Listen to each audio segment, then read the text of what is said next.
अध्यक्ष महोदय, आज जो किसान है गन्ना पैदा करता है वह परेशान है कि क्या होगा, हमारा यह व्यापार रहेगा या नहीं रहेगा, उसका यह व्यापार चलेगा या नहीं चलेगा। एक तरफ तो यह कहा जाता है कि किसानों को गन्ने की ज्यादा कीमत मिले, हम किसानों की सहायता करना चाहते हैं और किसानों से हम यह आशा करते हैं कि वे अधिक पैदा करें, लेकिन दूसरी तरफ किसानों को जो मिलने वाली चीजें हैं उन पर नए कर लगाए जाते हैं। अधिक उपज के लिए किसानों को कुछ चीजों की आवश्यकता है जिनकी पूर्ति करना बहुत आवश्यक है। उनको ऐसे साधन चाहिए जिनको वे खेती में उपयोग कर सकें। हमारे प्रदेश में बड़े बड़े बांध बने हैं और उनसे बिजली पैदा होती है, लेकिन बिजली घर का कहीं पता नहीं है। बिजली घर यदि बना भी हुआ है तो भी उनको बिजली नहीं मिलती है। नलकूप पड़े हैं लेकिन चालू नहीं किए जा रहे हैं। जहां पर बिजली पहुंची भी है वहां के जो किसान हैं वे भी दर दर की ठोकरें खाते फिरते हैं, लेकिन उनको बिजली नहीं मिलती है। बेचारे किसी तरह से कर्ज लेकर डीजल पंप खरीदते हैं और उससे वे काम चला रहे हैं, लेकिन अब सरकार ने डीजल तेल पर भी कर बढ़ा दिया है। इसका नतीजा यह होगा कि उनके पंप पड़े रह जाएंगे, फिर आपको कहां से अन्न मिलेगा। आप किसान से यह आशा करते हैं कि वह अधिक अन्न पैदा करके आपको दे, उपज बढ़ावे, लेकिन जो साधन है उन पर आप कर लगाते जा रहे हैं। किसान पर आप इतना बोझ डालते जा रहे हैं कि उनके प्रयोग को ही वह भूल जाएगा। खाद की भी बात की जाती है। आप कारखाने भी खोलना चाहते हैं। दुनिया के जो बड़े बड़े देश हैं उनको आप निवेदन कर रहे हैं कि यहाँ आकर वे खाद के कारखाने खोलें और खाद पैदा करें।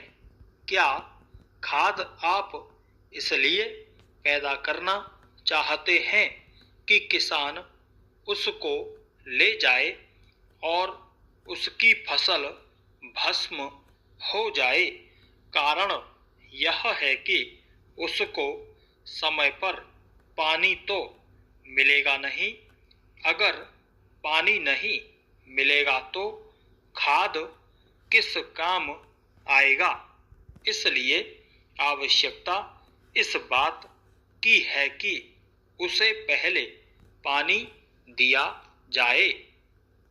अध्यक्ष महोदय, मैं आज एक ऐसे विषय पर बोलने जा रहा हूं जो देश के सामने एक बहुत बड़ी समस्या बना हुआ है। आजकल कृषि पर बहस चल रही है। मैं कल से सुन रहा हूं, कई लोगों ने तो सरकार की बड़ी प्रशंसा की है कि वह बहुत ही अच्छा काम कर रही है। मैं मंत्री महोदय से एक प्रश्न करना चाहता हूँ। मार्च में मंत्री महोदय ने एक प्रश्न के उत्तर में कहा था कि 2 वर्ष में हमारा देश आत्मनिर्भर हो जाएगा। मैं जानना चाहता हूँ कि ऐसा कहने के पीछे उनका आधार क्या है। कौन से उनके पास ऐसे प्रमाण हैं जिनके आधार पर उन्होंने एक प्रकार की घोषणा की है। मैं चाहता हूँ कि वह उत्तर दें।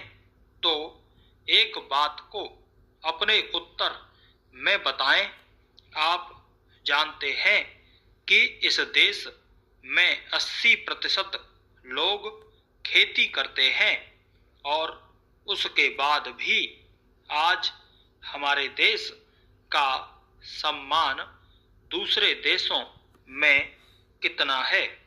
आज हम दूसरे देशों से देश के नागरिकों के लिए खाद्यान्नों का आयात काफी मात्रा में कर रहे हैं। खाद्यान्न की स्थिति बिल्कुल संतोषजनक नहीं है। देश में जहां लोग 80% खेती करते हैं, हम भोजन के मामले में भी आत्मनिर्भर नहीं हुए हैं। इसके कुछ कारण हैं।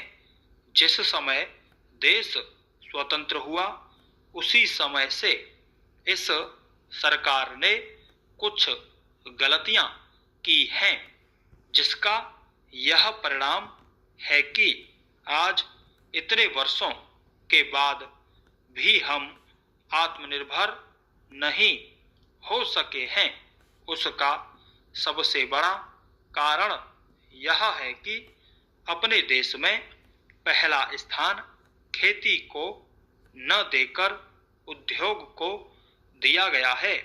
उद्योग हमारे देश के लोगों की जीविका का मुख्य साधन नहीं हो सकता है। भोजन की समस्या के हल के लिए किन किन चीजों की आवश्यकता है, उसकी तरफ हमें ध्यान देना चाहिए। सबसे पहले पानी की आवश्यकता है। मैं समझता हूँ कि देश में सिंचाई पर काफी जोर दिया जाना चाहिए और सिंचाई तथा खाद्य मंत्री एक होना चाहिए। यह मेरी मांग है। पानी के बाद खेती के लिए खाद भी आवश्यक है। खाद का स्थान दूसरा हो सकता है।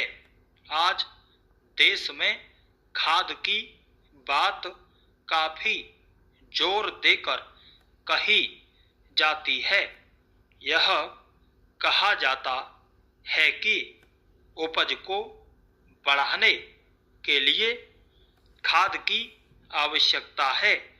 बिना खाद के उपज नहीं बढ़ सकती।